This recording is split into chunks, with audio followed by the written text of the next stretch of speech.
box. And then that's on. Okay, does that make sense? All right, we're live. Yeah. All right, let's go ahead and start. Can I close the door?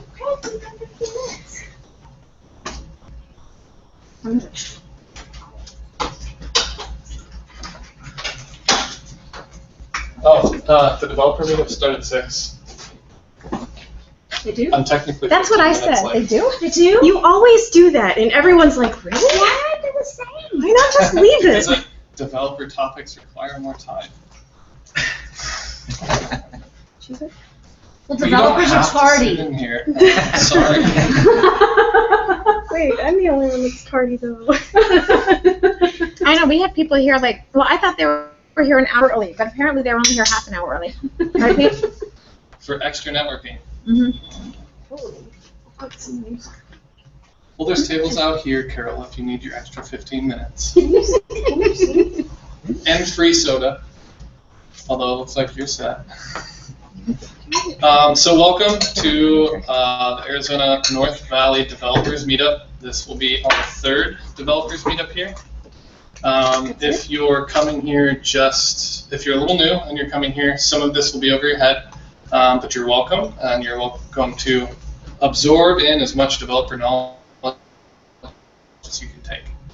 If you need access to Wi-Fi, it's all up here on the screen. If you're going to tweet anything about today's presentation, use the hashtag WPAZ. And if you want to follow along, all of my slides are available online. You can use a QR code or type that into your web browser. It's also public, so if you just search Google Presentations for North Valley Arizona Developer June, you'd probably find it. If you want to follow me, I'm Seth Karstens. This is my Twitter handle. Right? Handle? Okay. So you're welcome to follow me there. And here's the agenda for tonight. 15 minutes ago, we started. Webcam setup, welcome, and announcements. So we'll go through the welcome really fast, and then Betsy will do a few announcements, and I have a few of my own. And then we'll get started. We'll go around the room and meet everybody. I see a few familiar faces, but I see some new faces too, so I look forward to meeting you all. Betsy, why don't you do your announcements before I dive in? My announcements? Yes. Well, we're not going to do introductions? After. Oh, okay. Unless you're not ready, I guess I can do introductions now. So this is Betsy. Hi, everybody. I'm Betsy. Is that an announcement or introduction? Don't mess with me. So I just we're kind of planning out the next few months of meetups, and as Seth kind of mentioned, we are trying to do a developer meetup once a quarter, but the rest of the meetups are generally, more a mix of content for users and developers at beginning and intermediate, and with bits of advanced sprinkled in. So we've been kind of coming up with topic ideas based on requests and suggestions, and I've got a few topics over the next few months that I'm looking for someone to volunteer to present on. Everybody here is welcome to present. If you've got a little bit of knowledge, then you probably have something you can teach. So let me just put out a few of the topics that we have had interest in but need a speaker on. One of them is talking about Google and Google integrations with WordPress. So it could be something around analytics and webmaster tools. There's been interest in Google authorship. Anything in the Google realm with respect to WordPress. There's been some interest in. So if anyone here has knowledge in that area and might be interested in putting together maybe a 20 to 45 minute presentation on the topic, talk to me or Seth. If you want to do it next month, talk to me. That's your opinion.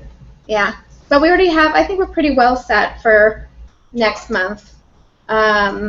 Next month we'll be having a presentation on Cloudflare, DNS management, and caching. And we may be looking for someone to present their favorite plugin. This is like a 10 to 20 minute spot where you get to present your favorite or a favorite WordPress plugin and just talk about it, demo it, show it, what's cool about it. So anybody's welcome to make suggestions and just get up there and talk about that. Let us know what you want to present on.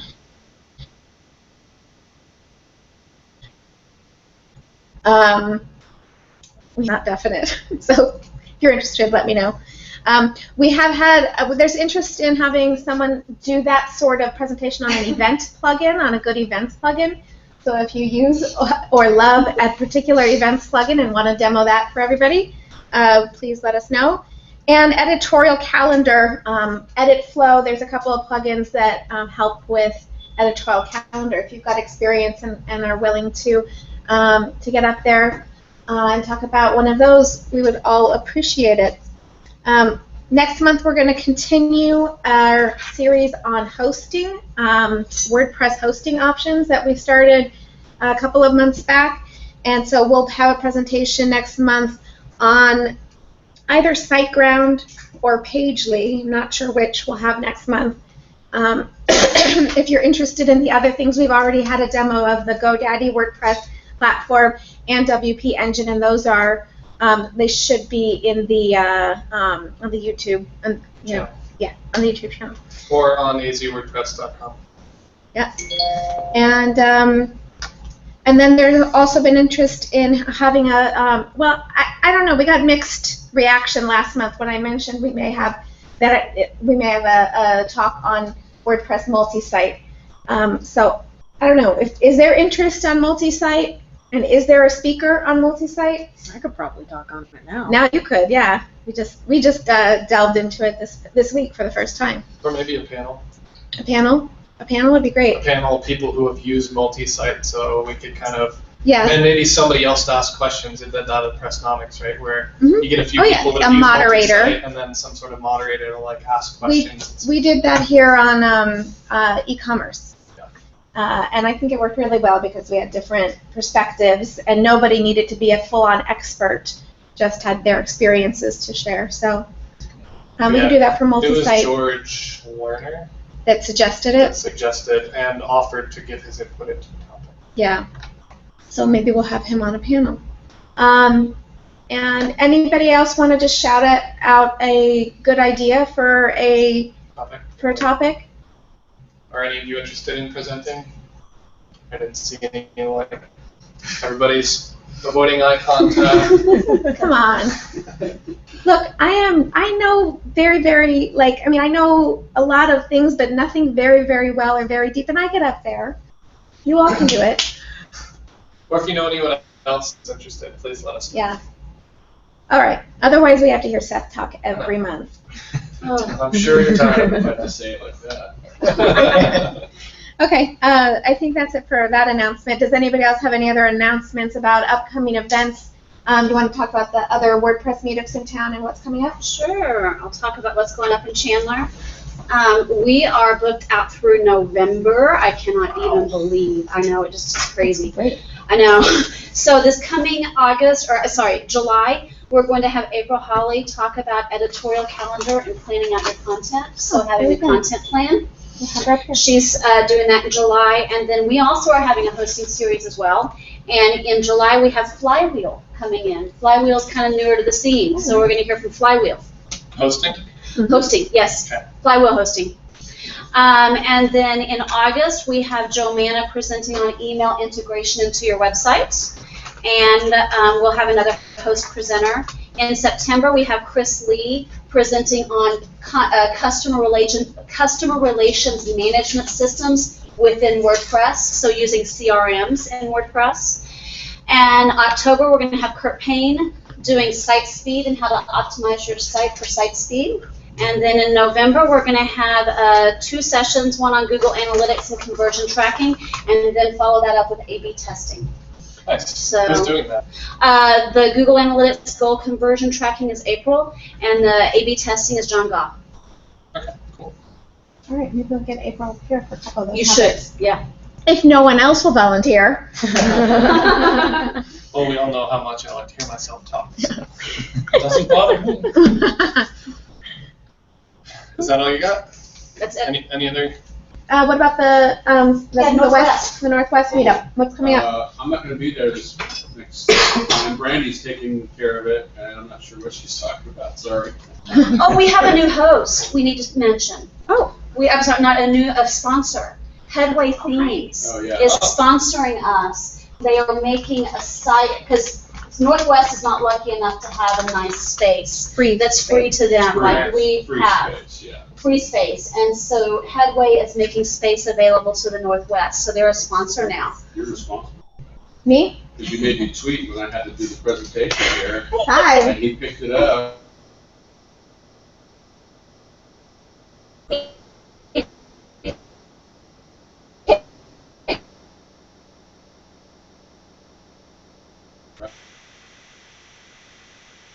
Full sponsor. Yay! So it looks like they're having an open forum is the plan. Oh, is that what's doing? Mhm. That's what's on Those seem meetup.com. to be popular, especially with the downtown boots meetup as well. Oh, yeah, we need to talk Oh about yeah, that one, too. we have it'll be on July 1st, the Business of Web meetup, which is for people who would like to own a web design development business or already do. And it's mostly just roundtable discussion. We'll do a pretty loose agenda and ask what topics we want to discuss, but it can go in kind of any direction. So that's a good one too, and that's in downtown Phoenix. Great. I don't think we have anyone else here. There's There's one for every week. that was all 4, right? Yeah. Mm-hmm. There's one in Tucson too, right?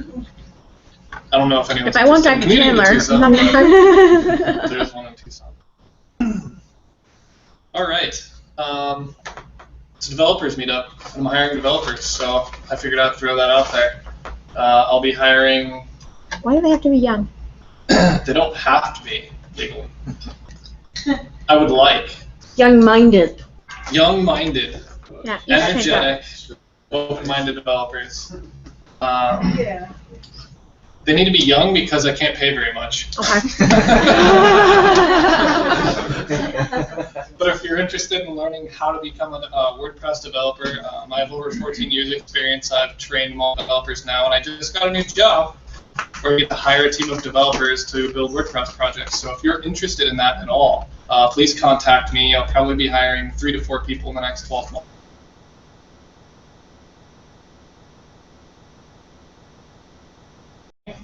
Or rather, you get paid to learn how to develop in WordPress, let me know. Announcements. Well, we already did a few of those, so I think we covered that. Did you know that there are WordCamps coming up? Seattle at the end of June. It's probably a little late to register for that. So we got Kansas City, July 12th. Milwaukee, July 25th to the 27th. Wow, that's a 3-day like the one in Phoenix. Vancouver, not exactly in the U.S., but close, on July 26th. In August in Columbus. And I'll be speaking at that event. Yeah, that's who will be speaking there. Which one? Columbus. Yeah. And then New York is in August. Those are the upcoming WordCamps, so I figured I'd let you all know about those. Oh, here we go. And let's circle around and meet everyone. See how far behind I am. Only 7 minutes. That's not bad. Okay. In case you haven't noticed, I'm really bad with time. So there will be a time on every single slide to try and keep me on track, so that you're all not here until 10 and listening to me talk. So let's go around the room. We'll start in the far back corner. Because you sat back there, I'm going to start with you. I'm just along for the ride. She's here with me. My name's Dan. This is my first meeting, so right now I'm Dan. Are you a developer? I'm not actually. I'm a systems engineer at GoDaddy. I actually work for Felix. Oh, great. Cool. Where's Felix? He wanted to come. He had something else he had to. I think he had a birthday party or something. So you drew the short straw, right? I actually wanted to go.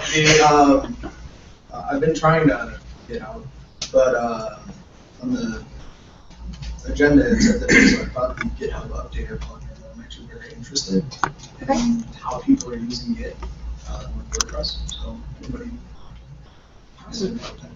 Cool.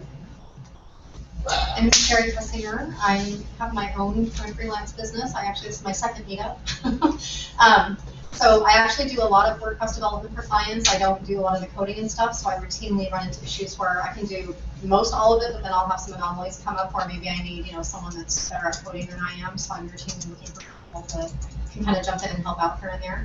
So partially here to just learn more and for myself, but also in case anyone's interested in that, let me know. Awesome. I'm sure you'll find someone. I'm Mark Rutter. I have Rutter Marketing. I help local businesses get found online, and I'm also the host of the North Valley Meetup. Northwest Valley. This is the North Valley, right? Yeah, we're over that way. And I'm not a developer, but I'm trying to learn by osmosis, just hanging out to develop. Great. I am Brian Murphy. I do some WordPress development and light consulting right now. And just here because I got to talk tonight. Yes, he will be speaking first, so you'll hear more from Brian. We'll move up here. My name is Tim. I am not a WordPress developer, but I am a software engineer with C and C++ experience. Do mostly embedded and test systems. I'm here with Joe, but I'm interested in learning anything new. So Great. I'm Jill Hollister. I've been developing WordPress sites for several years, but I feel like there's a lot I still need to learn. And I started a new job, and they want me to learn PHP, so to customize You can do some of that today. the WordPress. So. Cool. You came to the last meetup, right? Yeah. Great. Mark, I've just been working with WordPress for a month, working on a couple of sites. Great. I'm Brandon. Just kind of started that month too. I'll come back to you. We had your back. Come to all these, it's fun. Well, don't be so invisible then. Sorry. I'm Brandon. I just started about a month ago learning stuff, but he's been wanting to come out for a while now. I'm just trying to learn as much as I can, different areas. Okay, great. We'll come back. Great. My name is Justin Tucker. I do custom theme development for agencies and people like that. Great. I'm Bob Smith. I'm actually on a television production company, but because I work on their own website and have people working on my website, actually just hired Mark to rebuild, revamp our whole site. I like the intelligence as though, because I'm a control freak, what needs to be done, because I don't have time to do it. So I just like the knowledge of what should be going into it. So this is the place to do it. Great. Back one row. I'm Dan. I've come to a couple of these, just kind of give my few web terminals as much as I can for WordPress. Awesome. My name is Rajiv Dave. I run a couple of sites for a non-profit. I run multi-site. I do PHP, etc. Okay. So Sit on the panel. I can, but I'm here to actually see how you guys write plugins and themes for month. Get better at it so that when my site breaks and there's something that upgraded, I can decipher it easy. Okay. I'm Lisa, I do web development. I came here for the GitHub plugin. Did you bait and switch? Are you going to do it? No, we do my favorite function, so Brian's going to do that. So you're going to do GitHub, and I have a specific question. Come on, I'm going to do that. He's going to do my favorite function. Okay. So I have a specific question about SSH passwords. Okay. Cool. I'm sure we'll handle that. I'm Pete. I'm a brand new WordPress user. I write code in C++, C#, had websites and websites, but I'm on GoDaddy with the WordPress opportunity and moving off of another system. I thought I'd learn more about that. Great. Yeah, I skipped this whole front row here. People that I already know. I'm Jeremy. I've been developing in WordPress for 5 years, or I don't know, ever since me and Seth used to work together. and now I help run Free Up Web Studio with Carol over here, and we're just a WordPress development shop. I'm Carol, the other half of Free Up Web Studio, and I'm a power user of WordPress and been using WordPress for about 4 years. You already know Betsy, huh? I'm Mara, and I am a WordPress developer, and I work with Betsy at Positive Development and Radiate WP. Yeah, we got new cards if anybody wants. Oh, I brought some. You brought some? Yay. New business cards. Yeah. Well, you'll have 45 minutes at the end to network with everyone. Okay.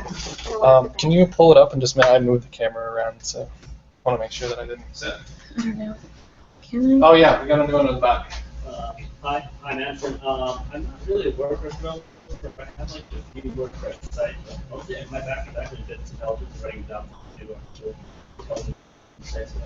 Cool. So what did you come to learn tonight?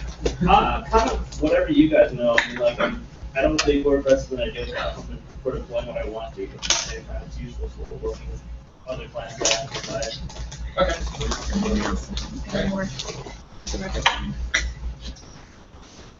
So we're set. Webcam looks okay.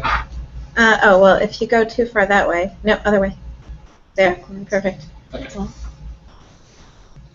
that's for us. Great. So now that we met everyone, we are going to transition into my favorite function, and Brian is going to come up and present these.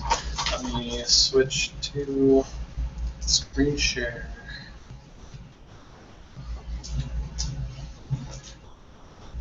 Sure. Wow. That was cool. You're set.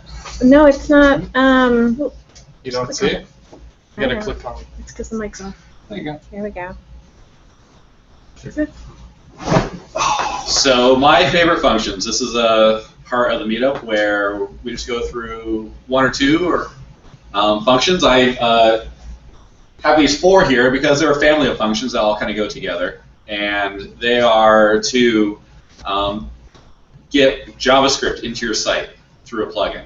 And when you're first starting out with WordPress, you might start by just going to the theme and maybe inserting a script tag in the head. Not very good. You shouldn't do that. And then from that point, you might play around and get into your function.php. But if you are writing either a plugin that's kind of a feature plugin that does a lot of stuff, you might want to have your own JavaScript that goes with that, or sometimes you just want to add a little code that's independent of the themes, because when you're with the plugins, then if someone switches themes on you, then the code stays active. So these are the 4 functions we'll go through. The first 2 are really the big hitters here. When you want to have WordPress find your scripts, the first thing you should do is register your script with WordPress. And you do that with the WP register script function. And it takes a whole lot of parameters here. And the first 2 are the required parameters. You start by giving it a handle, and a handle is just a string that's a unique identifier for your script. So like everything in WordPress, you should prefix it so that you don't cause conflicts with other things, and that's the way that you keep your own namespacing. Hopefully you guys have seen that, but I'll show that later in the demo too. The source is the next parameter there. It contains the URL to the script. It needs the URL and not the file path here, because it's going to use that to insert it into the web page itself so that it can be called directly and your browser can get it. The next one is your array of dependencies, and this here can be null by default, or you can pass it an array of strings.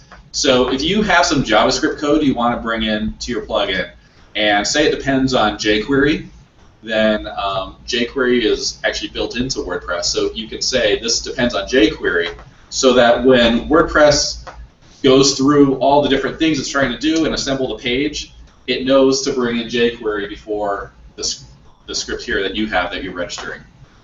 Version number is, again, another string. It'll be concatenated as a query string onto the back end of the tag. That's good if you want to update it to bus caching, so it looks like a different script, or keep track.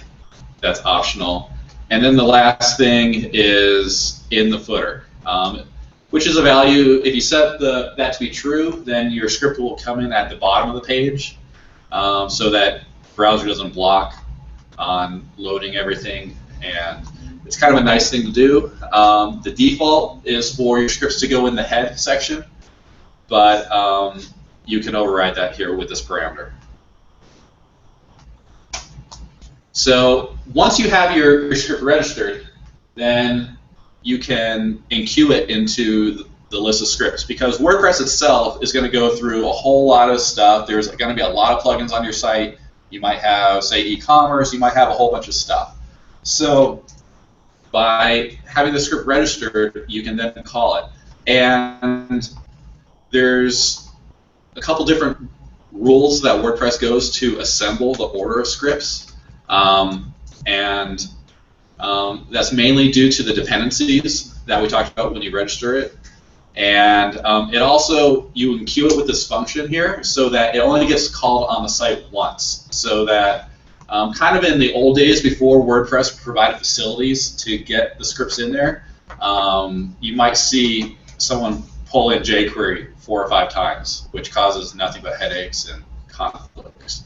So by using these functions and by going through the facilities that WordPress provides, then you can make sure it gets in there once. And then there's other plugins that can do smart things, such as taking all the scripts, compressing them into a single script, and fancy stuff that we won't really go into today. And down here, you can't really see it, but there are a lot of scripts that come with WordPress by default. So jQuery comes with it by default. A lot of internal stuff. There's even stuff like your TinyMuch JavaScript. There's a whole list of stuff. So if you go to this page, you'll see a growing list of maybe close to 100. It's huge now, of different scripts. So that the benefit is you don't have to go out and find all these on your own. You can just reuse what WordPress comes with. jQuery UI is in there. And yeah, jQuery UI is in there. Prototype was in there. I think they're going to deprecate that soon, if not already, which is another popular JavaScript library. But this also gives you a common set of plugins so that everyone's working with the same code base and kind of bring all the developers on a common ground too. WordPress itself is really good at keeping the included scripts current, so you don't have to worry about someone's jQuery from 5 years ago being in there. If you're using the default WordPress one, then you'll get something relatively current to the version of WordPress that you're on. So this is showing how to enqueue the script. There's 2 ways of doing it. The first way assumes that you've registered your script, which was the first function that I talked about. If you've registered your script, then WordPress already knows about it. It knows where the URL is. It knows where it's going to go in the site. It knows what it depends on. So all you have to do is call WP enqueue script with the handle, which is the string that you gave it when you registered it, and then that'll pull it in, and you're done. You'll see sometimes people will use the compound enqueue script function where it's not necessarily required to register your scripts. If you don't have it registered in advance, you can basically use all the same parameters that you would pass to the register script to the enqueue script and give it the source, the dependencies, your version, and if it's in the footer or not. The reason most people register, just to give you a little behind the scenes, is that you might have scripts that would go on the front end, you might have some that go on the back end, and in your plugin, if it starts getting big and a lot going on in there, you can register them all at one time and then enqueue them when you need them, which we'll see here. So this is how you call the enqueue functions. When you're running your plugin, you'll write your own custom-defined plugin function. And then inside that function, you can call the WP register script and then queue script functions. And once you have your function prepared, then there are a couple of different hooks that WordPress has, and this is how WordPress will incorporate your functions in with the site. So there's 3 different hooks here that are actions. The WP and queue scripts will pull your JavaScript into the front end of the website. If you want your script to work on the dashboard or the back end of WordPress, it's a different action here. There's the admin and queue scripts, and then they have a special one for just the login screen as well, which is the login and queue scripts. And that's just so that you don't get a lot of bloat going on in the site, slowing it down. You can have it purpose-built. So here's a little demo of how it's done. This is assuming that your plugin basics. You start with your go into the plugins folder. You make your own directory to contain your plugins file. You start your PHP file, and inside your PHP file, you have your own custom function here. You'll prefix your functions, which is best practices with WordPress. I just use XYZ here. Typically, that would be your vendor string, your company name, or something unique, so that you don't get a namespace collision in WordPress. Then you can register your script, give it your handle, which is a string. Again, I prefixed it. This here is calling my scripts, which is going to be my JavaScript file.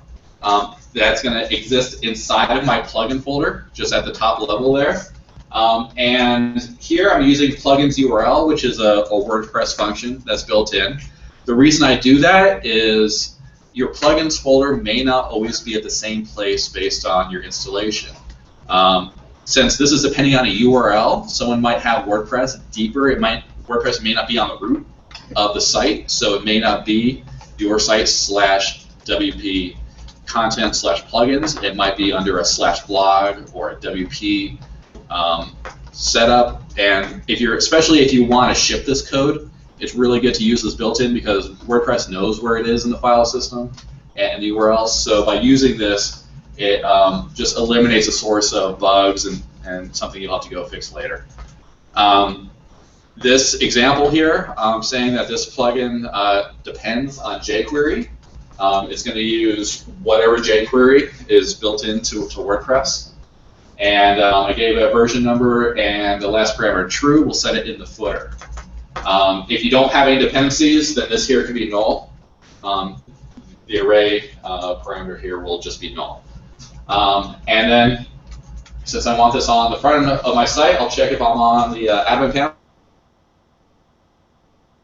If I'm not, then I'll queue my script. I only have to give it by the handle. This handle here matches this handle here on your registration. And then WordPress has a special action, which we saw on the previous slide here. To get it on the front end, your WP and queue scripts is your hook name, and then this XYZ add scripts is your function name, text string that goes here. So that's your basic plugin 101 development stuff on adding that in there.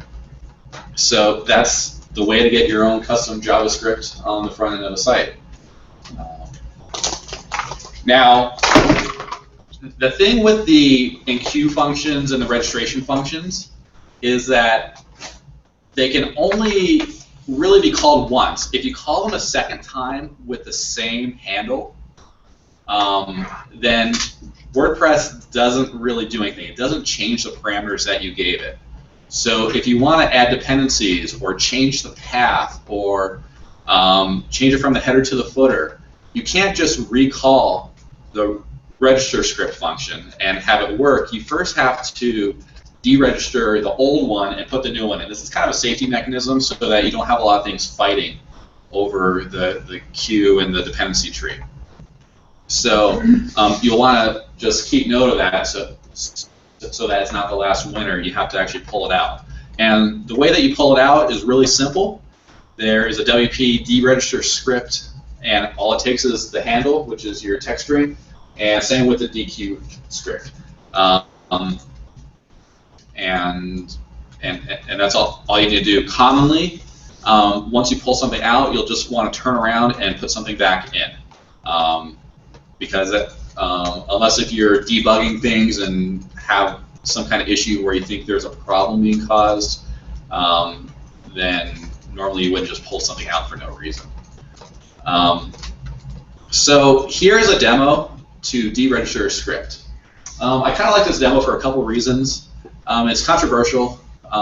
This is something you wouldn't really want to do because, as I was saying at the beginning, WordPress comes with jQuery. This demo will change the jQuery out from the one that comes with WordPress and use a CDN version. If you're working with clients, clients might request that sites load their scripts, especially the common ones, off of CDN, so that's pre-cached. And some people will say it loads quicker. Sometimes you'll want to benchmark this on your own, on your development site, and just see how it goes. But the reasons against doing this are that, especially with jQuery itself, a lot of things depend on jQuery nowadays. I mean, jQuery is kind of a base assumption that you get on websites. So by changing it out, you might cause conflicts where you weren't really expecting it with other plugins that you're working with. So if you do this, make sure that you have a site that you're in full control of, that you're testing out what you're doing, and not causing issues. That also means you're going to have to update your version number if it changes. Exactly. So there's another reason that you might want to do this is to lock the version in. Again, if this is a custom site that you're really in depth with, say if you're only managing one site and you know what you're doing, this is an option. But again, once you run WordPress updates, then other pieces of code might say, hey, I'm now on WordPress 3.10 or 3.12, and I expect a certain level of jQuery to be there. You yank that out and put this old one in there for your own custom development because you're not a developer who treads lightly. So, you know, it's stuff you see out there in the field. You might have collisions when you pull in jQuery off the CDNs. They're in no conflict mode, so it's something you'll have to contend with. But what we're doing is we have our own custom function here. Just again prefixed it, checking since this example is a front end example that we're not on the back end here. We're going to pull out the deregister, the jQuery that comes with WordPress, and then we'll put our own in here. We're going to call it jQuery with the same name, and this is important because this is not prefixed, where in my previous example it was, because you may have other plugins that in their dependency list depend on jQuery. This is going to change it out for all of them. So another reason you need to be careful if you do this, and using the CDN with WordPress is discouraged. Here I give it the full URL. You use CDNs, you don't give it a protocol name in case if you're running on HTTP or HTTPS. So it's a relative URL. Here there's no dependencies to jQuery, so this parameter is false. That normally would be your array of dependencies if you had some. And version number. Then once it's registered, like normal, then I queue it up and take my function and hook it into WordPress. Here I'm hooking it onto a init, so it happens really early on the loading of WordPress, so that other scripts aren't kind of in motion. This is happening before your enqueue scripts would be happening in the hook order. Did you ever find a really good resource that talks about the different locations where you can hook to? Because I had a hard time finding that. I did eventually use a init, but I wouldn't think that's not always the right time to do that. No. If you read through functions in the codex, they're getting good at saying where the preferred place to hook them into. Is that recently? Yeah, and WordPress documentation is a work in progress always. So it's a little hit and miss, and just depending on what you're doing, and it comes with practice and experience on the order of things. Because as you know, you don't see it often, but your add actions and hooks can also take another parameter that is your priority. So if you're doing things custom and you need things to load ahead or load after, then you can also set that priority.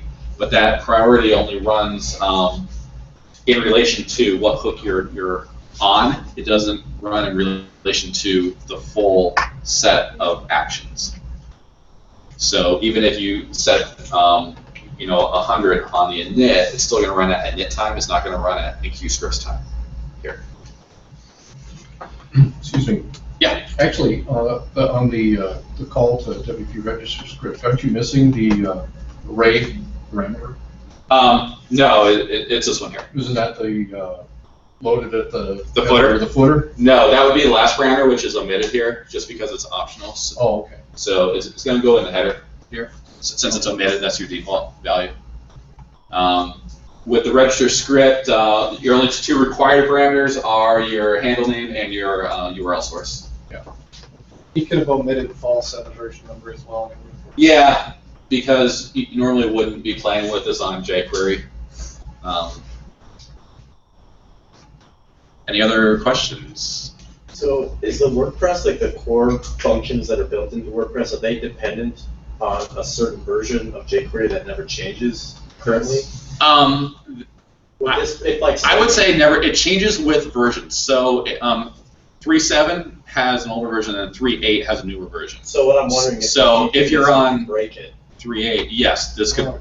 You wouldn't break it because he's got see the if not is admin. That prevents it prevents jQuery it from from being loading into the modified. admin. Yeah. So it's only going to happen on the So front end. just in plugins that, right? In other plugins, right, they could be fighting for the same version. So your other plugins might be developed and test against the stock jQuery that comes with your WordPress core. So this is where things could get a little hairy. But if you had control, you could, if you knew one of your plugins needed an older version, you could case switch it and then do it for certain things, right? Right.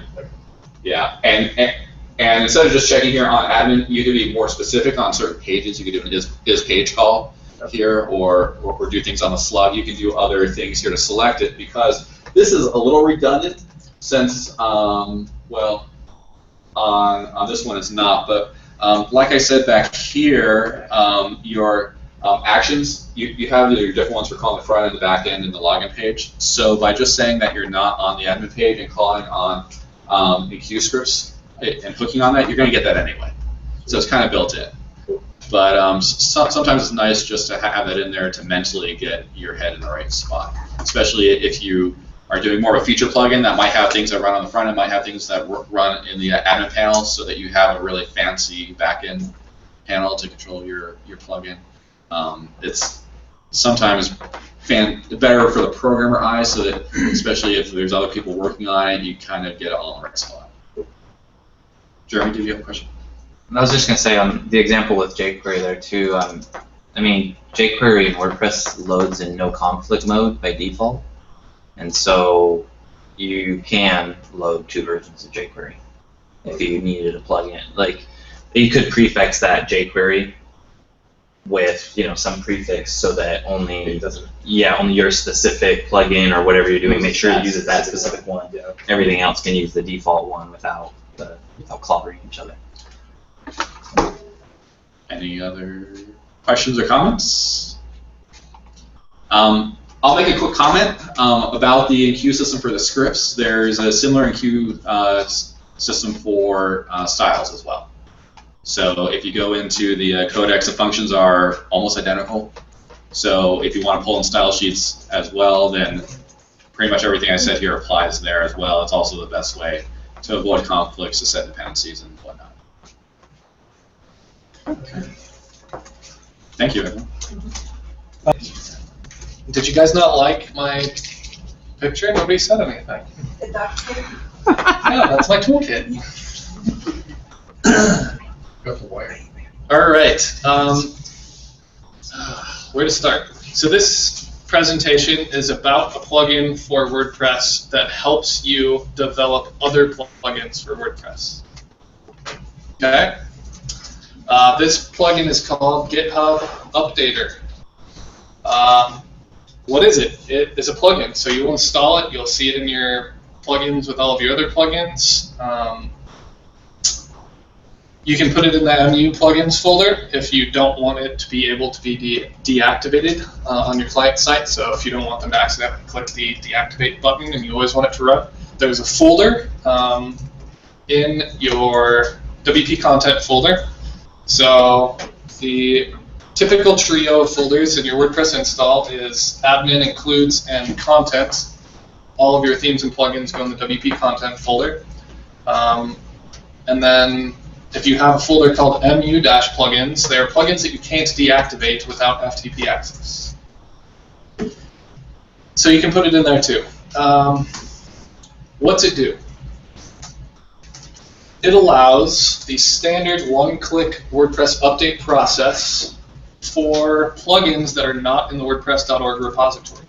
So if you're used to looking for plugins by going to the plugins page, searching for a plugin, WordPress SEO, and then there's a plugin there for you. Fantastic. You click the install button, and then every 2 weeks when you log back into your website, it says you have 8 updates, right? And you just click that update all button and pray that your website doesn't break. Hopefully backed up first.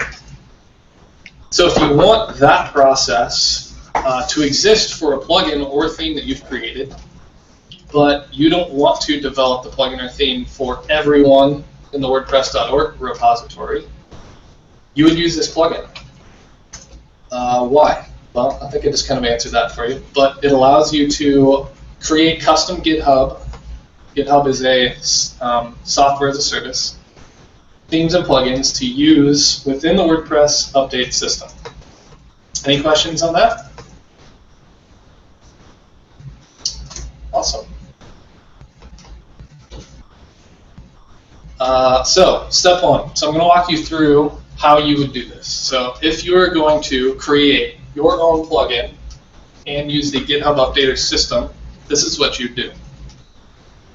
Install GitHub Updater plugin. Again, the slides are available publicly, and that is a link to the plugin that you download and install. So you go to the GitHub Updater for GitHub plugin. You visit your website. So SethCarstens.com. You'd go to /admin. I don't know if all of you knew this or not, but in the recent update, you don't have to type WP-admin anymore. You can just go to /admin. It takes you right into the admin. Uh-huh. No more WP. You'd go to your plugins. You'd click Add New. Hopefully this is a review for all of you. I expect most of the people in this room would have added a new plugin to their website before. You would upload the zip file that you got from this link over here, and you'd activate the plugin. Pretty simple, I hope. And if I have time, I will demo this for you here. But again, I'm bad with time, so you know. Step 2, you would create a free github.com repository for your plugin to live. So all of your code would be there. You would be using a versioning system, which is a fantastic way to develop a plugin or theme, especially if you will have more than one person developing the code.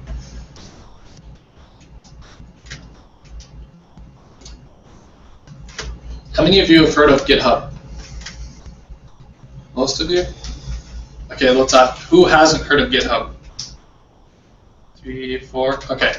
Let me give you a little brief, like what this is. GitHub it uses something called Git. That's the name of the website. And Git is a place for your code to live so that you have version control. And version control is kind of like the magic undo button in Control-Z, but infinitely historic. So if you go in and you update your plugin and it completely breaks all the websites, and you're like, I really wish I had what I really wish I knew what my plugin was like a week ago so that I could just go back to that and start again. You can with GitHub and Git. You can go back a week to whenever your code was okay. You can pull that all back into your system, and then you can upload it to your websites, and all of your websites will work again. Some people call that backup. I don't call that backup. I use a system like Backup Buddy or R3Soft's backup on the server to provide full backups of the entire WordPress installation. But it does allow you, as a developer, to kind of go back in time and retrace your steps. GitHub Updater, step 3.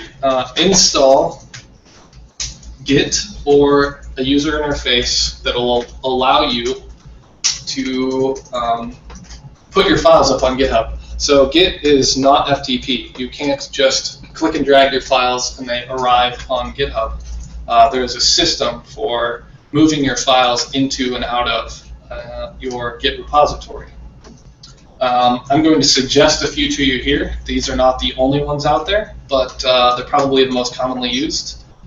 User interfaces. If you're more comfortable with command line tools, you can go to this first link here, download it, install it on your computer, open up the bash, and command line go to town.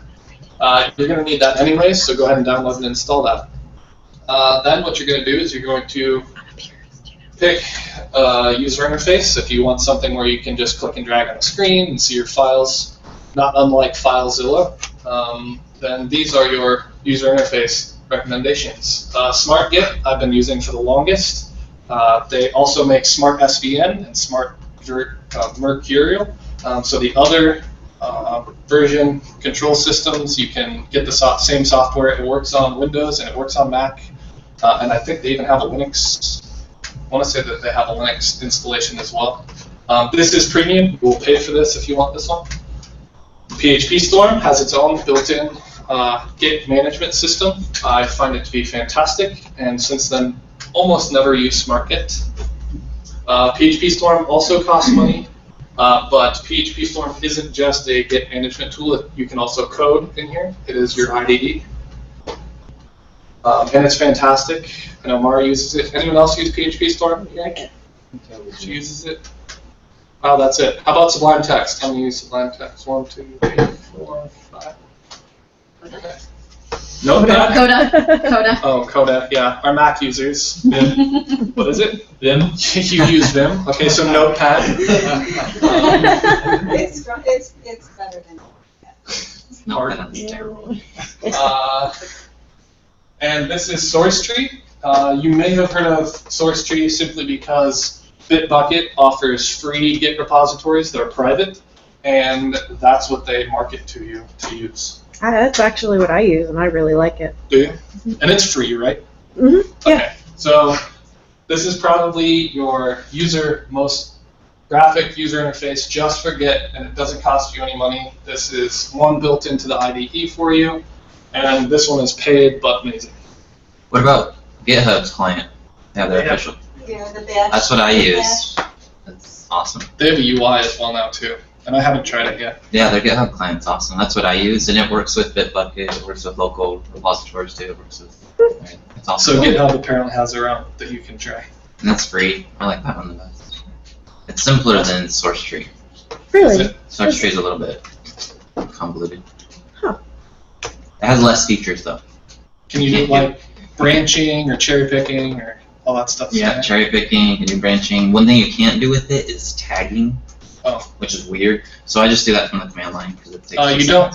So on that note, you actually don't need to be able to tag from your user interface from the GitHub.com web interface. You can actually tag out right on the website. So you don't need any tools. You can just go to GitHub.com, go to your plugin, and then whatever code that you have in there at the time, you can just click the tag button and it will do all the work for you. So you can continue to use the GitHub UI, which doesn't do tagging because they made their web interface do the tagging. So that actually makes sense. That might be why. I do all my tagging from the website now. It's just way easier. I don't have to think about it. It does all the hard work for me. Okay, so step 4 is to create the first version of your plugin or theme. I am going to say from now on just plugin, so that I don't have to say plugin or theme like 100 times. But this GitHub Updater does work for themes or plugins. The first thing that you're going to do, if you're not familiar with Git, is you're going to clone your repository. And what that means is you're going to bring the one file that comes with your repository down into your local development setup. Then what you're going to do is create your plugin or theme files. Maybe you already have them, so you've already been working on it, but you're going to now need to move them into your project, and then you will add them to Git. Any of the user interface clients will help you adding the files and committing them, which is the next step. So you set your version in your code in plugins. It'll be in your plugins PHP file, the primary file that you create when you start the plugin. If you want to know more about plugin development, it is available on the codex. It's a very good and lengthy instructional tutorial on how to create plugins for WordPress. In themes, you would set your version in your style.css. Because that is where all the metadata comes from for your theme. So you'll name your theme and the description and the author, and then one of those meta tags will give you your version. So you'll set that to 1.0.0 just as an example. And then you will commit and push. Commit and push means upload in FTP language, right? So that will move the code from your computer up onto GitHub. You will create. So the last part is what Jeremy was talking about, that the UI won't do for you on GitHub's UI, is that you need to create a tag for this version of your plugin in Git or on GitHub. That brings up a good point. So if you don't tag it on GitHub, because in typical WordPress repo, you just update the version number in your plugin.php file, and then you commit it, and then that updates. That's what triggers the update for everything else, is just updating that version number line. Right. So with this plugin, you're saying you have to tag it, and correct. Is that what triggers? That is correct. Okay. So what the plugin is going to do after you tag is it's going to go out to GitHub every time that WordPress checks for updates, and it's going to say, what are all of the tags for this plugin? Well, in this case, there's only going to be one at this point in time. But in the future, there could be 100 tags. You might be on version 4.0, right? And so it's going to go get a list of all of your tags, and then it's going to compare the most recent tag to the current version you have. So if you have version 3.9 and it finds version 4.0, it's going to tell you you have an update. But it won't do that unless you tag out.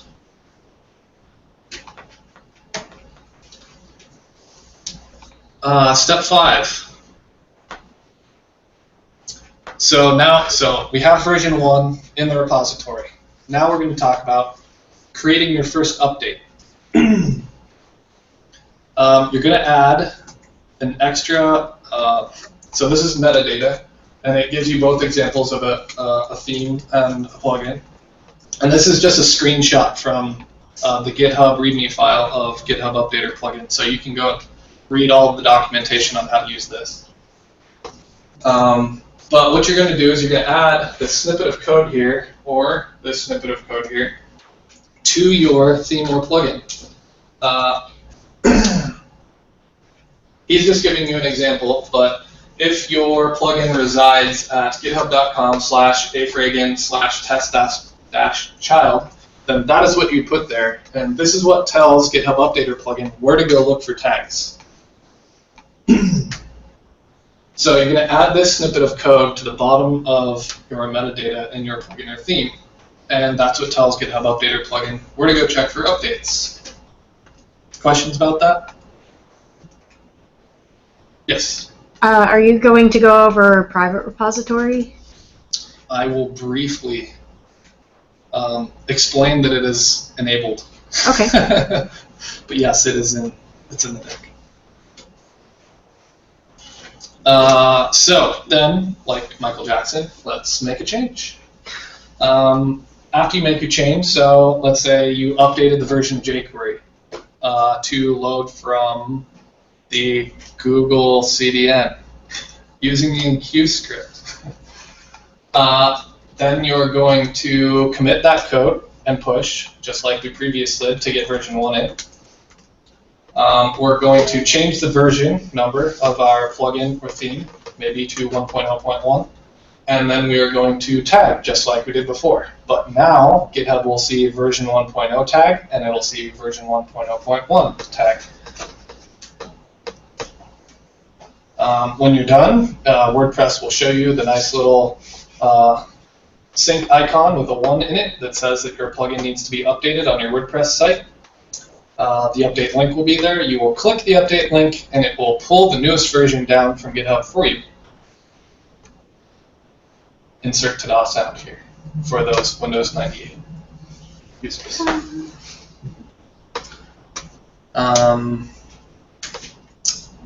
Extras, extended. Okay, so this is a little additional information for stuff that I didn't cover in the very basic creating your plugin with GitHub Updater. There are rollback options. This is not available from the WP.org system, so this is something that we built extra. Oh, I'm the co-author of this plugin, by the way. Is this with Tenant, the Tenant version, or no, the different one? Yes. I didn't know they had one. Okay. There wasn't one in the repository when we were making it. The only one that was in there was by the University of Florida, and it failed miserably, so we built our own. And I mean, are you working with like P.D. Clark and stuff? Paul Clark was on the project, but he's not really doing any work.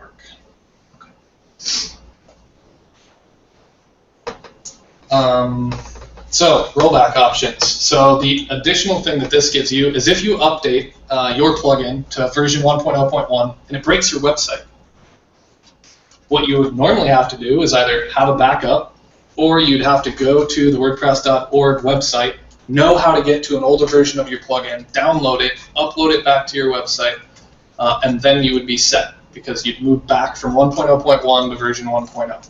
WordPress doesn't really give you a good way to do that from the user interface.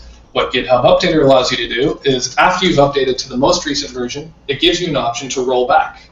So you update to 1.0.1, your website gets the white screen of death, you go back into the admin options, you say roll back to version 1.0.0, you click OK, it goes out and pulls that old version for you back into your website, activates it, and then you're back and rolling just like you were before.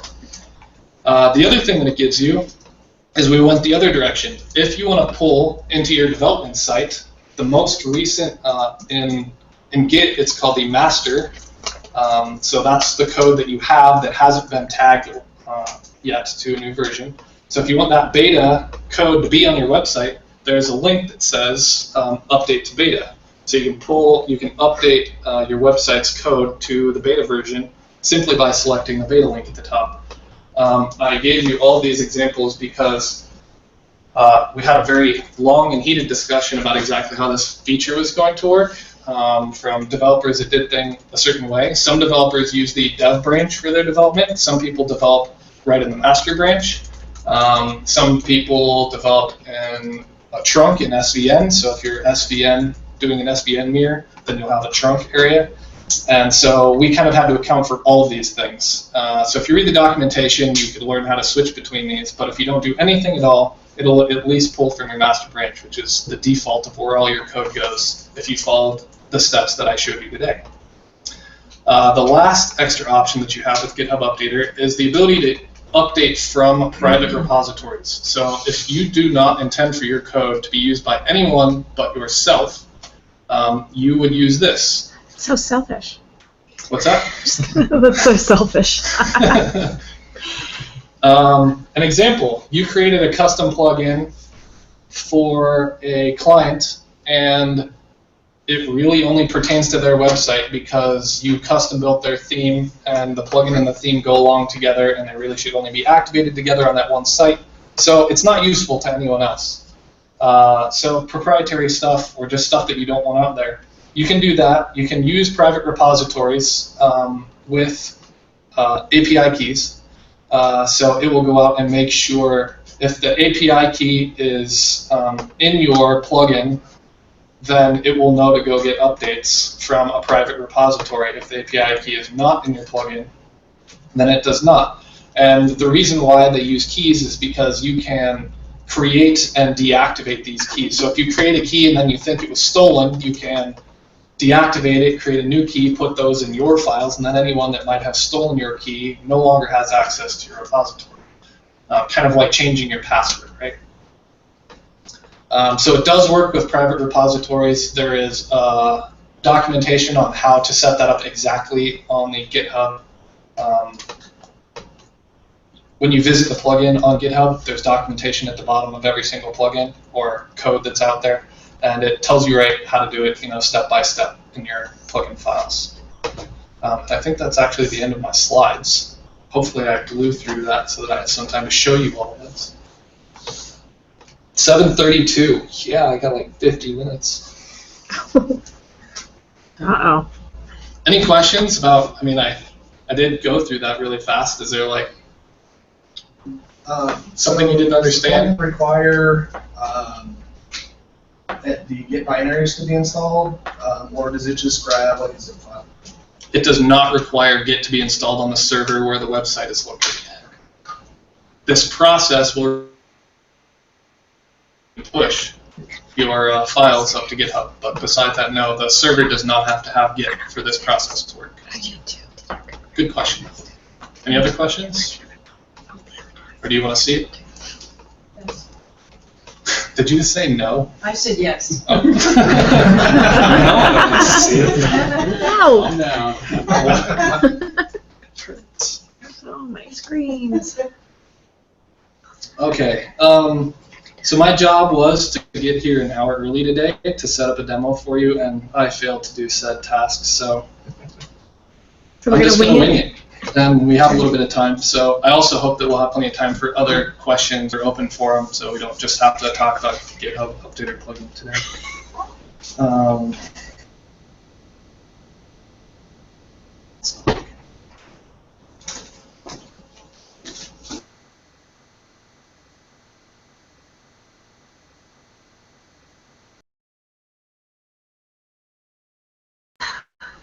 Can't win. So this is my ideas portal. So every time I come up with a new idea and I have to do something about it, I create a new website here.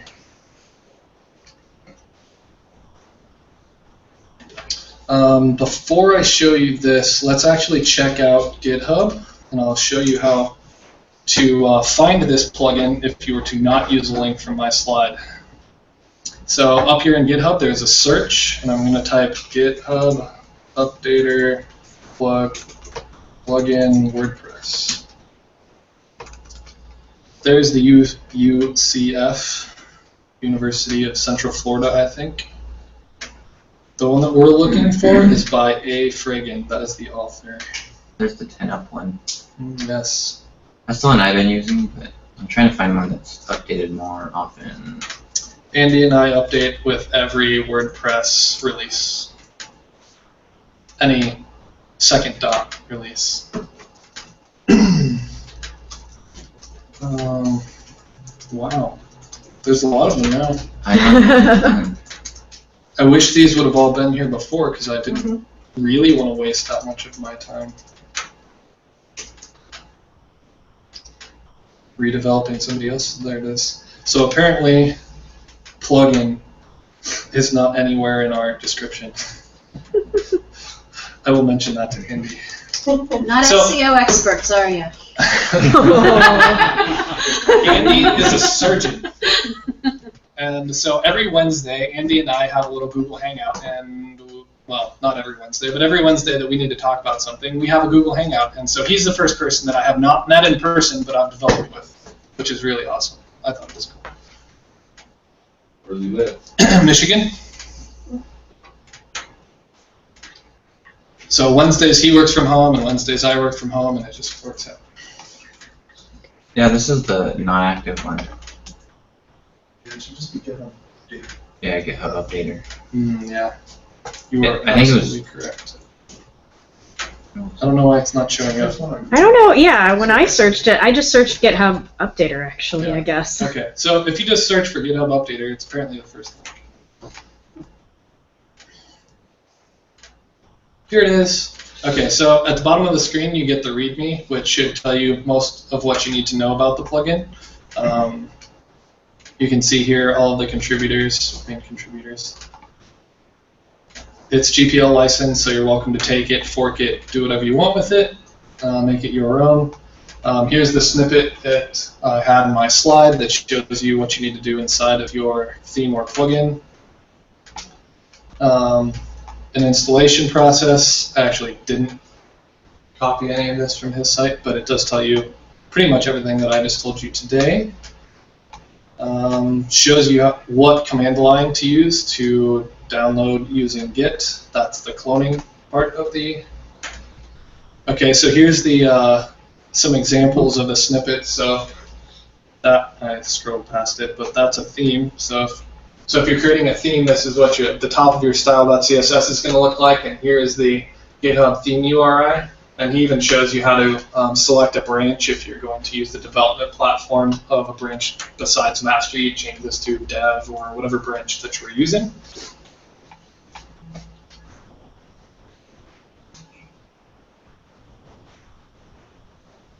Oh, optional headers. So these are called headers, these meta values that you saw.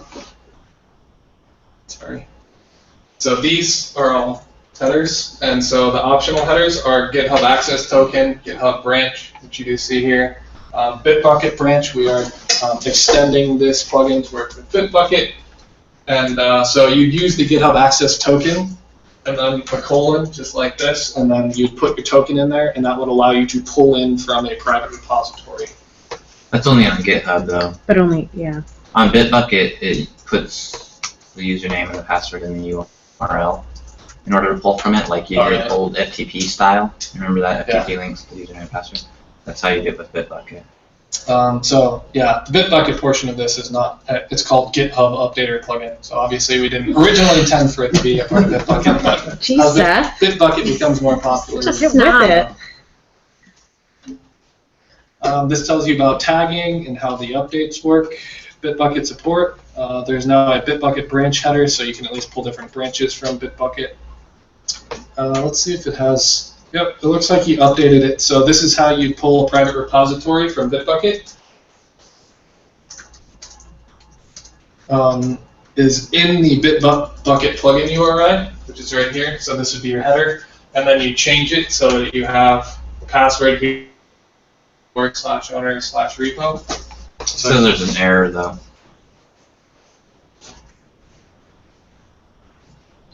So if you want to help him figure this out, there is an issue. Yeah. I thought there was something that we hadn't finished yet. WordPress gives like a bad zip file error. Oh, really? I was gonna say, I thought I had tried that months ago and no success. That would explain that. So the other thing that Andy wanted me to tell you about, because I tweeted out about this presentation and he caught on and responded back, is that if you want to host a plugin on the wp.org repository and in GitHub, we are enabling that so that they don't conflict with each other. So if you wanted to update from one or the other, you can now control that. So you can have your plugin in the repository or not, or in both places. And he will walk you through a little bit about that here. And of course, we have a GitHub Updater issues page. So any GitHub project will have basically a ticketing system where you can come in, and if you have a problem with this plugin, you can create your own issue here, and then we will take a look at it and respond to you and let you know in what version that comes out that we will fix your particular issue. And look, that looks like a familiar question. Does Git need to be installed on the server for the plugin to work? No. Yeah, we've had some issues because there are actually a few other features that I didn't cover. One of them is that it goes to GitHub to get your, I don't know if you've ever installed a theme and looked at any of the options, but one of the options is view details, and it like pops up a window and gives you information from wp.org. Well, that's really hard to do for GitHub especially. So we designed a system to do that, and then in the transition from WordPress 3.8 to WordPress 3.9, they completely like redid the way that themes work in WordPress, and it really broke everything that we had built for it. So we're in the process of rebuilding that now. We fixed most of the problems, but don't be surprised if you go to see theme details and it doesn't show you exactly what you were thinking was going to show up.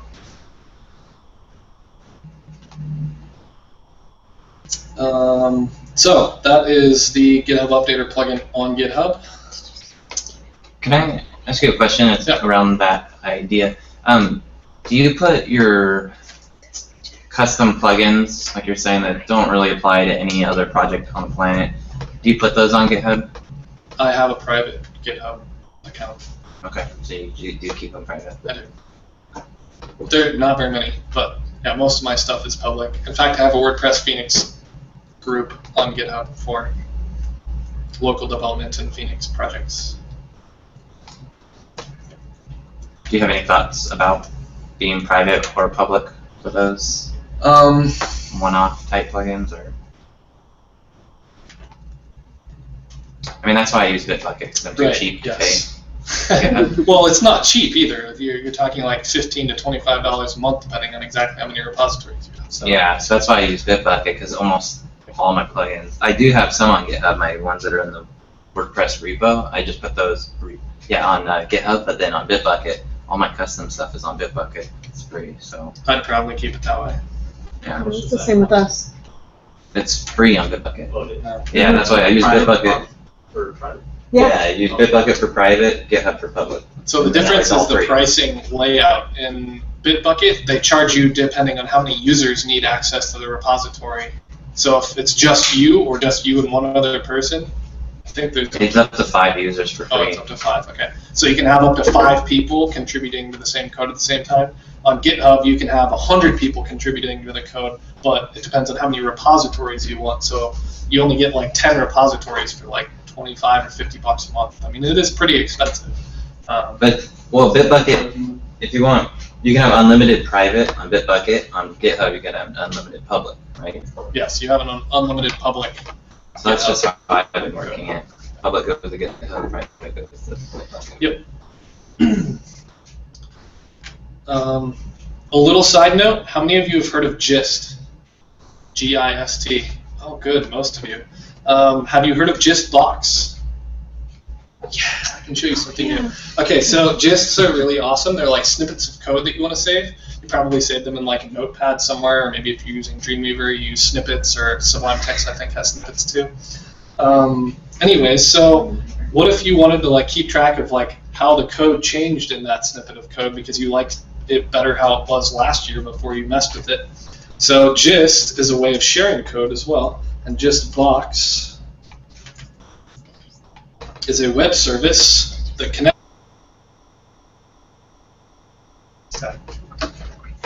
Let me do it on my.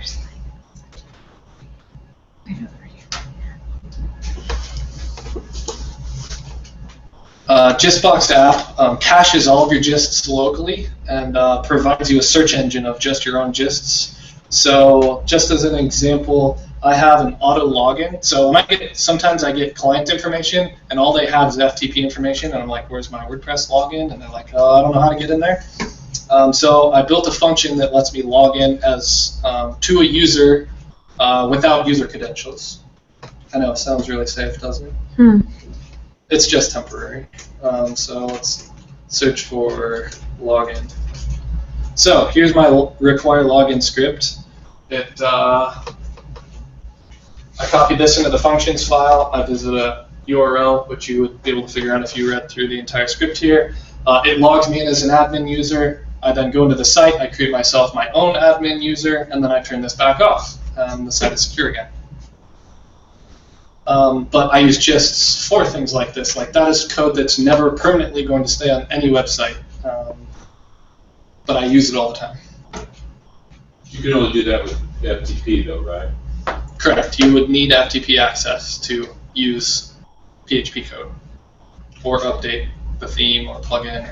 You'd have to stick it somewhere that it's loading. Nobody could do some kind of injection.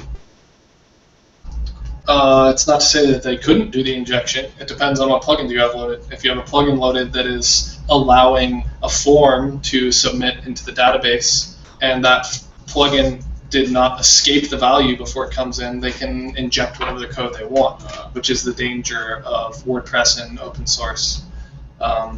But if the plugin is created properly and has escaped that information, no, there's no. So how do you figure that out? Is there a plugin for that? Is there a plugin to figure out if your website's safe? If your plugin. It's called WP Engine Oh, because they block stuff that is not is that right? safe. And they review code because they want their servers to be safe. Oh, okay. So yeah, pay $25 per domain for your websites, host with WP Engine, and your problem would be solved. Was the question if looking at somebody else's plugin or your own? Somebody else's. Oh, Yeah. okay. Looking at your own plugin, it's semi-easy. Anywhere that the user could Yeah, it's your add or modify anything in the database, you would check those lines of code and make sure that they do or don't need to be escaped. That's what WordPress calls it. And they have several escaping functions that are all available on the codex. If you Google escaping WordPress, you will get everything that you need to know about properly coding for secure plugins and themes. Themes are far more dangerous. I've seen lots of themes that do insecure things. Plugins, like just the innate ability of a developer to create a plugin versus a theme, they tend to be a lot safer with their code. That personality type is just different than the I'm going to develop a theme and pray that I sell a billion copies for $1. That's just a different mentality than the plugin mentality. So most of the issues I find. But if you want, for example, if you go to WP Engine, blacklisted plugins, you can find a group of plugins you should not be using on your website. So this is the disallowed plugins page. Well, except for those Right. first. They tell you why, but they tell you why some of them because they're insecure or they're not allowed. But They duplicate functionality provided by WP. Because those caching plugins are fine, it's just that. Server and MySQL thrashing plugins. Don't install any of these unless you don't care about performance on your website. I actually used Tweet Blender for years, but apparently I was killing. Oh no, it doesn't say anything bad about Tweet Blender aside from it doesn't play nicely with their caching layer. Oh. Well, and can Increased cause increased server load, but yeah. That's because they didn't use tweets. So every time you loaded the page, it would call an API, Twitter API. Right. Broken link checker. Anyway, so I would read through this page if you want to know like some do's and don'ts about plugins or why they use them or why they don't. I found it to be very informational about plugins that I was already using. They have suggestions and stuff too for replacements, which is nice. Yes. Like there's Google Sitemaps plugins that are on the disallowed list, and a lot of people want those, and so they have good suggestions. I would think you could also just do a Google search and look up security for some of those too. Yeah. Okay, so that was WP Engine's blog article. Talked a little bit about JustBox. I think it's fantastic. Again, great way to share code. I can then tweet this out from here if I want to share it on Twitter or copy it and email it to somebody or whatever I want to do. And then they can actually go and make comments on my code, and I can see their comments, or they can recommend an update, like if I mistyped something, or there's misspelling, or it crashed their server, or whatever. JustBox, really awesome. Okay, back to the alien down here. Okay, so this is a standard WordPress site. It does have a custom theme on it. Go to /admin. Of course, this is not my last pass, or it would have logged me in already.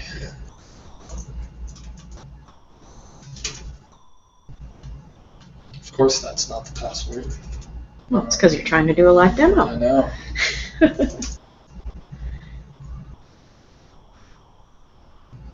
When? I remember it. No, I don't want you to remember. Oh, never click Save Password here. It will save your password in plain text for any plugin in Google Chrome. In fact, there is an option I'm going to go turn on right now that'll stop that from ever even prompting me. Let's do that again. Not to ever click yes. Why do you say not to click yes? It saves it in plain text for any Google Chrome plugins. So not just anything, like a JavaScript isn't going to get in and get it, but if you install a Google Chrome plugin that is just there to look really cool, like it's going to do something awesome for you, and really it's just going read to steal it. all your username and passwords. Okay. When you install LastPass, it proves that to you because it shows you all your passwords in plain text. Awesome, huh? So, passwords and forms, uncheck the enable autofill, uncheck the offer to save your passwords, and close. Okay, so when I go to updates, you'll notice that there's an update to my theme. So this is my custom theme. It's called White Label Framework. The version that's on this site is version 2.0.3. Can you all see this? Not too big. So you have version 2.0.3 installed. It found that I've tagged version 2.0.6, which is obviously newer, and it gives me the ability to update here. Let's go check it out on GitHub.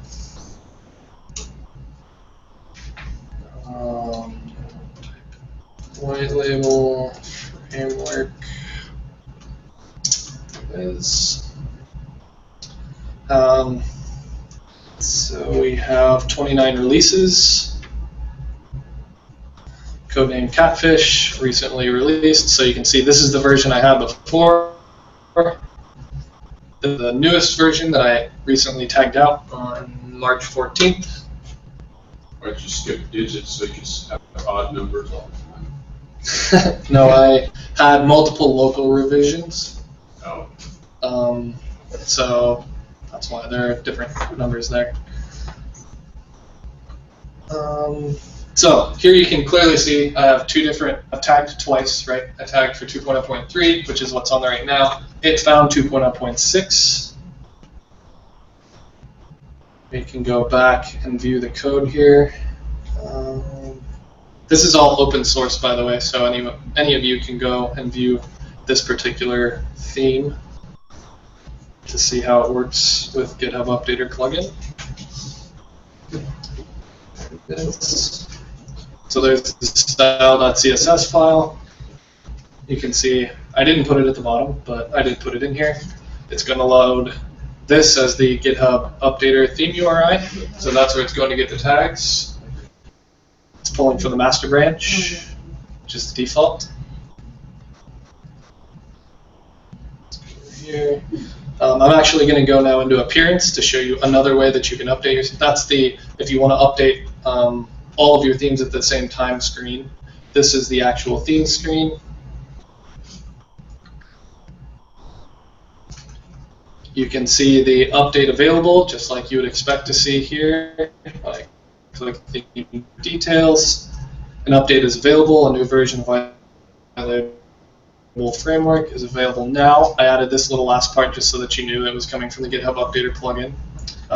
You can not click View 2.0.6 details because I just told you that it broke when they updated to 3.9, so don't bother. But if you click Update Now, it's thinking.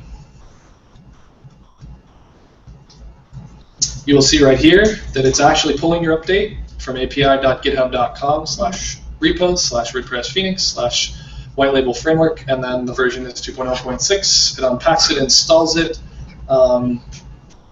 So this is extra. You won't see this on WordPress updates, but when you pull something from GitHub, you actually have to rename the folder name because the branch is appended at the end of the folder name, or you end up with a theme-branch folder in your themes folder. Theme folder name corrected, removing old version of the theme, and theme updated successfully. So now when I go back to the update screen, there should be nothing here because we're now all up to date. I'm also running version 4 of WordPress here. So nothing to update anymore. We come back into Appearance, and you can see that our White Label Framework plugin is now completely up to date, version 2.0.6. Sweet, clap. Yay, get updated. Any more questions about GitHub Updater? Cool. So what else do you guys want to talk about? Any questions, burning questions, projects you're working on, can't find an answer? Crickets? I'll ask the question. Is there a simple utility you can run just to check all your plugins against a new WordPress rep and see if it's okay? Is there something like that? Is there something that you can, a Verify that utility? your plugins won't break from a new rep on WordPress. No, you would need a staging site where you would clone whatever website you have, and then you would update, and then you'd make sure that it works. No, there's no utility that's going to be able to check them for you. Yeah, so I was thinking more like the community keeps on checking it and say, hey, this plugin broke with the Yes, WordPress. So is there is. So if you go to WordPress.org, Yeah. and you are using WordPress.org plugins, we go to plugins. We'll do WordPress SEO.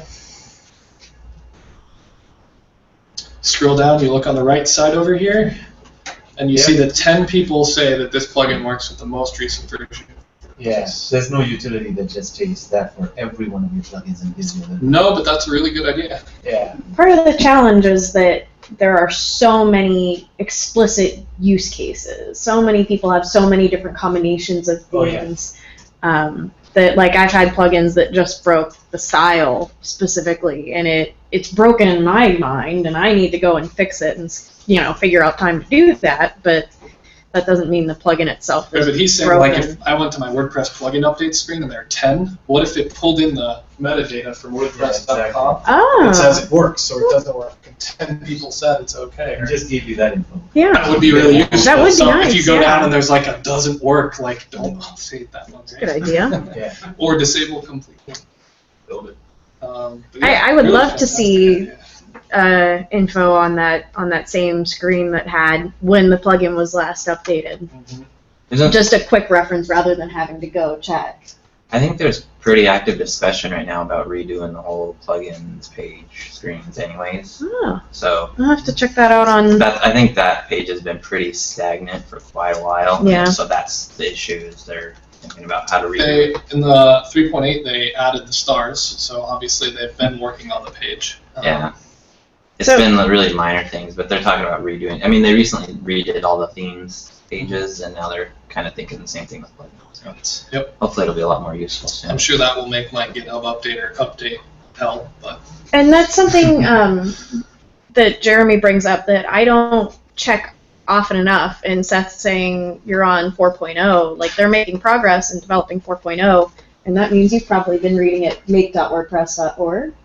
I do sometimes, but But I feel like I should check that more often. Just, you know, if you're managing a site and it's good to know what's coming, you can get a lot of detailed information on planned feature changes and updates and like I cool can tell things you like that that. they've been working really hard on documentation because they just created a documentation task force. So that basically they're people that already work for the WordPress.org core team, but they have now a secondary job, like 6 or 7 people, and documenting WordPress.com and its updates and the core functions and hooks and filters and all that stuff. So they're completely revamping the developer's handbook, which most people don't even know exists. They're making it searchable. They're adding new style and design, of course, because of, wait, what's her last name now? Mary Jane Wells, right? Now, who is she? Jen Milo. Jen Milo. Yeah, okay. Yeah, she changed her name. Yeah. Anyway, so she's a UI person, and so they're redeveloping the UI of the developer's handbook as well. So that's coming in the next 12 months. I would expect to see some publicity on it. So they're trying to make education better and documentation better because they know that right now it's basically a wiki. Like if the community doesn't update it, it doesn't get updated. So they have a task force that's on that, and you'd only know that, right, if you were, like Mara was saying, if you were involved in the community and going to these sites and subscribing to the news. So if you're into developing just WordPress, then that might be a really great place for you to start subscribing to. No other burning questions? This is your only chance. Can I ask a CSS Sure. question? Absolutely. Okay, I'm using a CSS animate to take over control of the scroll bar and do some fancy animation on scrolling. And I have, the plugin is working except for Safari browsers. And it's when I'm on a page and I'm trying to go to a hashtag so that I can go down into the pages. It's a spa Right. theme. And it works on Chrome, but it's breaking for Safari. Safari is just going to the top of the page and not to the hashtag. Does anyone know? So you're talking about Anything- CSS3? Are you sure it's only using It's not CSS? CSS3. It's not a CSS3 transition. It's using CSS Animate, which is an animation. jQuery plugin? It's a jQuery. It's a jQuery. I haven't actually run this. Yeah. Yeah, because most of Or the I haven't animations are Googled for that. That's CSS3. CSS3 animations, but there's a thing called CSS Animate that allows you to do some nice CSS animations. I don't know. I have not played with CSS Animate. Anyone else? Heard of? No? Sorry, we got nothing Okay, for you. that's okay. Nobody was asking, so I just. Yeah. So I have a Git related kind of question, and that is more kind of, I'm looking for a discussion on how everybody uses GitHub. I know we use it for theme and plugin development, but does anyone here use it for site management, for backups of just the site to make it easy to roll back? Do you have a Git repo basically at the core? And how common is that? Like, is that something that Nick, I should be doing, looking into? I mean, I do it. it seems like a From, huge from repo, the so very beginning of WordPress? Yeah, I host on Hostgator. yeah. And I don't have control over what the heck's going on sometimes. Yeah. So I'm just going in and saying, any update that I make, I'm going to take a snapshot, update it. So That's smart. Yeah. How about the media folder? Do you exclude it? No, yeah. Okay. Yeah. Media It's folder really being where your pictures go and you upload them through the WordPress interface. It could be 2 gig, and you don't want that in your Git repository. So Git allows you to ignore certain folders within the. In fact, ignoring all images folders might not be a horrible idea, but Yeah. I do not. I only host the WP content folder in my Git repositories. I do create projects per domain name, so like SethCarstens.com might have its own, and then all you see in the repository is WP content folder because it's all I care to track. If you wanted to go crazy with it, you could probably put WordPress in, because WordPress is in Git. You could use it as a submodule, so you could stick WordPress in as a submodule as to not have to actually keep all those files in your. Okay. Yeah. Yeah, I was just debating on that, especially with already being on WP Engine with a lot of sites. They're taking backups regularly. We're taking as well. So where does Git fall into that? Because it's offered, I have it available to me as a tool, but at the same time, where would that fall into the workflow? So the GitHub is not a backup from you. Yeah, no, I don't, and that's where I'm like, I already have backups in If you place. put core under version control, it'll stop auto update. Oh, that's good to know. I hadn't really thought of that. Just use But- Git for development. Yeah. What's that? I was saying just use Git for development. I don't really see it as a backup in any way. So another developer that frequents our group, Nick, he uses it as a backup. So if something happens or a plugin gets updated that shouldn't have been, he has the previous version or a working version that he had. So he does use it that way. I do not, but he definitely. The other reason he uses it that way is he does local development a lot. Like everything that he does, he develops locally. And if in your Git repo that you're cloning, you're not getting the entire WordPress install, then you don't have everything you need to develop locally. So he puts everything in his repository so that when he develops locally and saves stuff before he commits it to the Git repo, it's all there. WordPress, all the plugins, on everything. That's how I did it. And that's how you Yeah, do I it. can see a case for that. Yeah, I can totally For- see that. WP Engine people like us, then I don't see the point. We already got all the backup and rollback and did that. Yeah, that's what I'm And like, how would I staging fit that into yeah. my workflow? Could I add something more that I'm really missing out on? Local Yeah. development. Well, yeah, but even then, you know, if you're using the other tools and, you know, using Git already for the themes. You just wouldn't be able to track from WP content. You just have to have a Git repo just for your theme, right? Right, yeah. Well, and the challenge with local development is you run into the whole database sync as well, so at that Database point sync, it's... difference in server settings between local. and Yeah, remote. at that point, it's moot. Or Did somebody else challenging have at best. Engine gives you a staging site? Yes. Mhm. Yeah. Yeah. So you click a button, you wait until it emails you, it tells you the staging site has been rebuilt, assuming you had one before, or it creates it for you the first time. You go there, you make all of your changes, and then what do you do when you move? I haven't never. You hit the push deploy live button. Yeah, can the push deploy. live.